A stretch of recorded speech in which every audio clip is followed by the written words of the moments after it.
করছি। তাহলে 7.1-এর 5 নম্বর বলছে ত্রিভুজের ভূমি সংলগ্ন কোণ একটা এক্স, এটা হলো উচ্চতা, আর অপর দিকেও সমষ্টি দেওয়া আছে, ত্রিভুজটা আঁকতে হবে। প্রথমেই এইরকম যে কোনো রশ্মি নেব, এই যে এগুলোই বর্ণনা লিখতে হবে যে বি যে কোনো রশ্মি নেই। এরপরে এই বি বিন্দুতে একটা প্রথমে লম্ব আঁকবো, যেহেতু উচ্চতা দেওয়া আছে উচ্চতাটা নিতে হবে।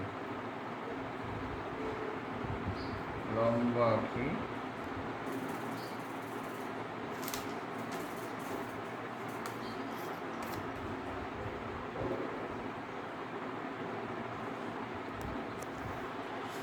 যে এটা নাম দেই।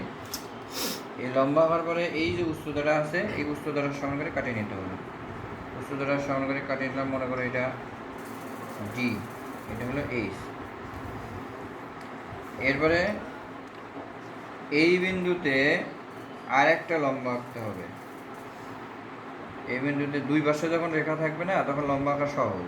এই যে কোনো ব্যাসার্ধ নিয়ে এখন চাপ অঙ্কন করিয়া এখান থেকে এরকম অর্ধেকের বেশি ব্যাসার্ধ নিয়ে এই পাশে ওই একই মাপ নিয়ে এই পাশে এটাও একটা লম্বা আঁকার সিস্টেম, যাতে করে কি হবে এটা সমান্তরাল হয়।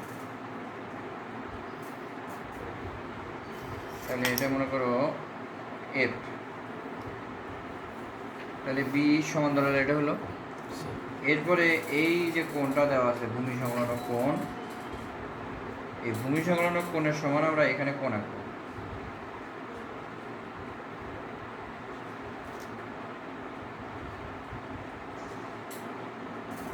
এখানে ভূমি সংলগ্ন কোণের সমান কোণ নিলাম।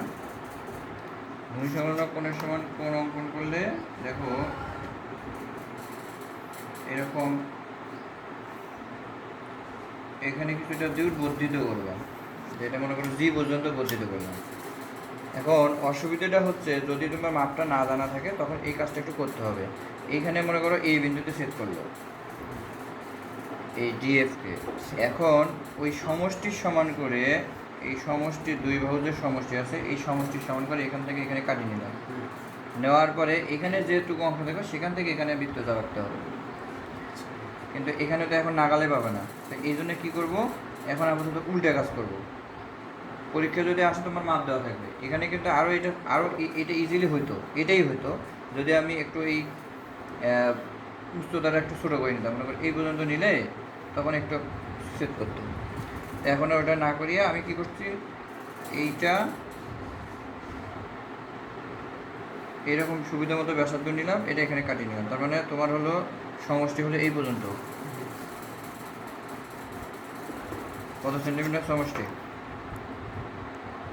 15 সেন্টিমিটার মনে করো সমষ্টি, বড় করে নিলাম। 13 আছে আর 2 বাড়িয়ে দিলাম, এটা একটু এই পর্যন্ত, ঠিক আছে। এখন এখন এই যে দেখো এই অংশটুকু এই যে নিয়ম হলো এই অংশটুকু সমান করে নিয়ে এইখানে বৃত্ত চাপা, তাহলে এটা হলো সি, এটা হলো সি ড্যাশ। তাহলে এই এ আর এই সি যোগ করবো, তাহলে এ বি সি একটা ত্রিভুজ,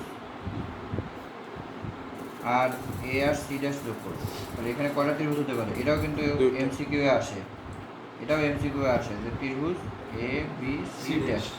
তাহলে দেখো এখানে হলো এটা হলো এক্স, এটা এক্স, আর উচ্চতা কিন্তু এই যে এটা সেম, আর এই দুই বাহুর সমষ্টি মানে এই বাহুটা এইটা, তাহলে এই বাহু আর এই বাহু মিলে সমষ্টি হলো, এই বাহু আর এই বাহু মিলে সমষ্টি হলো, ত্রিভুজ হতে পারে দুইটা।